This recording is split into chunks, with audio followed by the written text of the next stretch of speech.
श्री राम अष्टाशीतितमः सर्ग। श्री राम की कुश शैया देखकर भरत का शोकपूर्ण उद्गार तथा स्वयं भी वल्कल और जटा धारण करके वन में रहने का विचार प्रकट करना। निषाद राज की सारी बातें ध्यान से सुनकर मंत्रियों सहित भरत ने इंगुदी वृक्ष की जड़ के पास आकर श्री रामचंद्र जी की शैया का निरीक्षण किया। फिर उन्होंने समस्त माताओं से कहा, यहाँ महात्मा श्री राम ने भूमि पर शयन करके रात्रि व्यतीत की थी। यही वह कुश समूह है जो उनके अंगों से विमर्दित हुआ था। महाराज के कुल में उत्पन्न हुए परम बुद्धिमान महाभाग राजा दशरथ ने जिन्हें जन्म दिया है, वे श्री राम इस तरह भूमि पर शयन करने के योग्य नहीं है। जो पुरुष सिंह श्री राम मुलायम मृगचर्म की विशेष चादर से ढके हुए तथा अच्छे अच्छे बिछौनों के समूह से सजे हुए पलंग पर सदा सोते आए हैं, वे इस समय पृथ्वी पर कैसे शयन करते होंगे।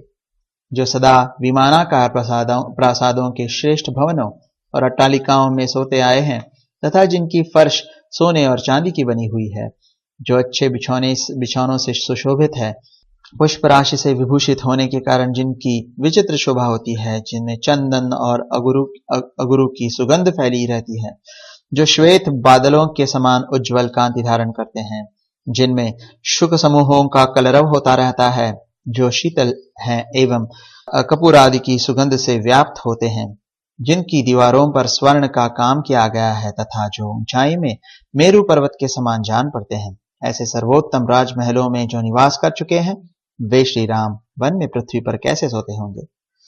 जो गीतों और वाद्यों की ध्वनियों से, श्रेष्ठ आभूषणों की झनकारों से तथा मृदंगों के उत्तम शब्दों से सदा जगाए जाते थे, बहुत से वंदीगण समय समय पर जिनकी वंदना करते थे, सूत और मागध अनुरूप गाथाओं और स्तुतियों से जिनको जगाते थे, वे शत्रु संतापी श्री राम अब भूमि पर कैसे शयन करते होंगे।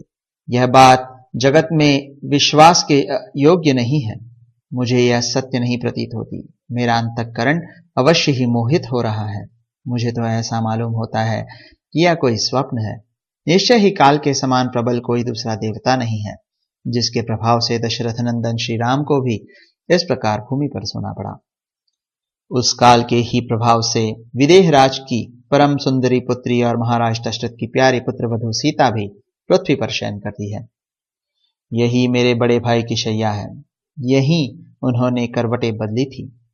इस कठोर वेदी पर उनका शुभ शयन हुआ था, जहां उनके अंगों से कुचला गया सारा तृण अभी तक पड़ा है। जान पड़ता है शुभ लक्षणा सीता शैया पर आभूषण पहने ही सोई थी, क्योंकि यहाँ यत्र तत्र स्वर्ण के कण सटे दिखाई देते हैं। यहाँ उस समय सीता की चादर उलझ गई थी, यह साफ दिखाई दे रहा है, क्योंकि यहाँ सटे हुए ये रेशम के तागे चमक रहे हैं। मैं समझता हूं कि पति की शैया कोमल हो या कठोर, साध्वी स्त्रियों के लिए वही सुखदायिनी होती है। तभी तो वह तपस्विनी एवं सुकुमारी बाला सती साध्वी मिथिलेश कुमारी सीता यहाँ दुख का अनुभव नहीं कर रही है। हाय, मैं मर गया, मेरा जीवन व्यर्थ है। मैं बड़ा क्रूर हूं, जिसके कारण सीता सहित श्री राम को अनाथ की भांति ऐसी शैया पर सोना पड़ता है। जो चक्रवर्ती सम्राट के कुल में उत्पन्न हुए हैं, समस्त लोगों को सुख देने वाले हैं तथा सबका प्रिय करने में तत्पर रहते हैं, जिनका शरीर नीले कमल के समान श्याम, आंखें लाल और दर्शन सबको प्रिय लगने वाला है तथा जो सुख भोगने के ही योग्य हैं, दुख भोगने के कदापि योग्य नहीं है, वे ही श्री रघुनाथ जी परम उत्तम प्रिय राज का परित्याग करके इस समय पृथ्वी पर शयन करते हैं। उत्तम लक्षणों वाले लक्ष्मण ही धन्य एवं बड़भागी हैं, जो संकट के समय बड़े भाई श्री राम के साथ रहकर उनकी सेवा करते हैं। निश्चय ही विदेह नंदिनी सीता भी कृतार्थ हो गईं, जिन्होंने पति के साथ वन का अनुसरण किया है। हम सब लोग उन महात्मा श्री राम से बिछुड़कर संशय में पड़ गए हैं। हमें यह संदेह होने लगा है कि श्री राम हमारी सेवा स्वीकार करेंगे या नहीं। महाराज दशरथ स्वर्गलोक को गए और श्री राम वनवासी हो गए। ऐसी दशा में यह पृथ्वी बिना नाविक की नौका के समान मुझे सोनी सी प्रतीत हो रही है। वन में निवास करने पर भी उन्हीं श्री राम के बाहुबल से सुरक्षित हुई इस वसुंधरा को कोई शत्रु मन से भी नहीं लेना चाहता है। इस समय अयोध्या की चार दीवारी की सब ओर से रक्षा का कोई प्रबंध नहीं है। हाथी और घोड़े बंधे नहीं रहते, खुले विचरते हैं। नगर द्वार का फाटक खुला ही रहता है। सारी राजधानी आरक्षित है। सेना में हर्ष और उत्साह का अभाव है। समस्त नगरी रक्षकों से सूनी सी जान पड़ती है, संकट में पड़ी हुई है। रक्षकों के अभाव से आवरण रहित हो गई है, तो भी शत्रु विष मिश्रित भोजन की भांति इसे ग्रहण करने की इच्छा नहीं करते हैं। श्री राम के बाहुबल से ही इसकी रक्षा हो रही है। आज से मैं भी पृथ्वी पर अथवा तिनकों पर ही सोऊंगा, फल मूल का ही भोजन करूंगा और सदा वल्कल वस्त्र तथा जटा धारण किए रहूंगा। वनवास के जितने दिन बाकी हैं, उतने दिनों तक मैं ही यहाँ सुखपूर्वक निवास करूंगा।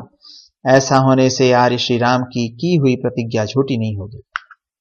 भाई के लिए वन में निवास करते समय शत्रुघ्न मेरे साथ रहेंगे और मेरे बड़े भाई श्री राम लक्ष्मण को साथ लेकर अयोध्या का पालन करेंगे। अयोध्या में ब्राह्मण लोग काकुत्स्थ कुलभूषण श्री राम का अभिषेक करेंगे। क्या देवता मेरे इस मनोरथ को सत्य सफल करेंगे। मैं उनके चरणों पर मस्तक रखकर उन्हें मनाने की चेष्टा करूंगा।